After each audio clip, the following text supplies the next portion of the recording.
And the truth is that the urge of people to do something bad is only because they've done it to other people. Right. I'll give you an example, which is a little bit similar. I was supposed to have a coaching meeting with someone, and I was late. Now, I'm usually not late, yes, but I was late. And the guy got upset. And he's like, how can you do that? And this is unrespected. And I'm paying you $100,000 for that for a day. And you are late. And how can you do that? And how can you do that? And how can you do that? And I acknowledged.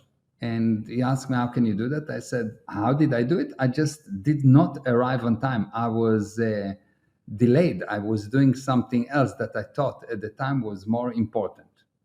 How can you do that? And he was like, wow. Will I explain to you how I did it? I was like, I left the office late and I knew I'm going to be late. And this is how I did it. That's how. Yes.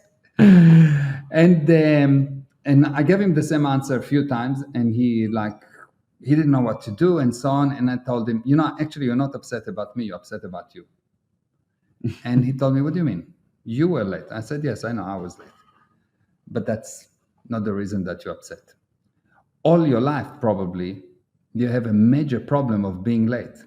Maybe not to a meeting, because you immediately say, I'm never late for a meeting. Yes, of course, when you say you're never, I already know that you are lying, but I'll take it. You're never late for a meeting.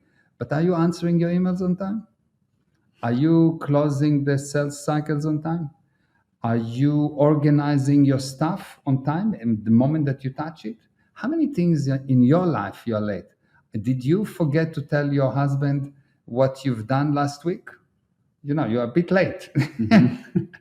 Yeah, you're delayed. Yeah. And he was quite a special person, because he realized that the only reason he accusing me at this thing of being late, and it's such a big issue, is because he have a similar sins of his own. Otherwise, he wouldn't care. Right. So any person that go crazy and attack Will Smith actually did it to other people, and he's just hiding it. And what Will Smith did is just re-stimulating, turn on what they did to other people, or what they should have done and didn't, because they were afraid or chicken. They should have punched someone when they were 3 years old, but he was bigger and they couldn't. And up to now, they have to justify why they were useless. So every time that someone punched someone or used any force, it is no. Now this is getting even more amazing, because we get educated that to use force is bad. Which means what we get educated is that the victim is always right. And it's not important if the victim is right or wrong, but what we admire, what we aspire to become is victims.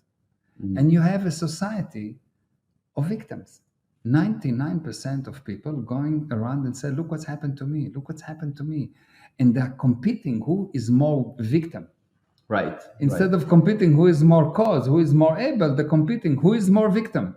Yeah. Because we have this idea that using force is wrong. Yeah, you see people using force and you feel like it's not okay that they're using force, when that was what was required at the time. And you walked in, you're in a hotel lobby and you see somebody arguing with the people, and you think, God, this guy that's arguing, that's standing his ground on his point, he's complaining, not okay that he's forceful. He's not a victim. He's not a victim.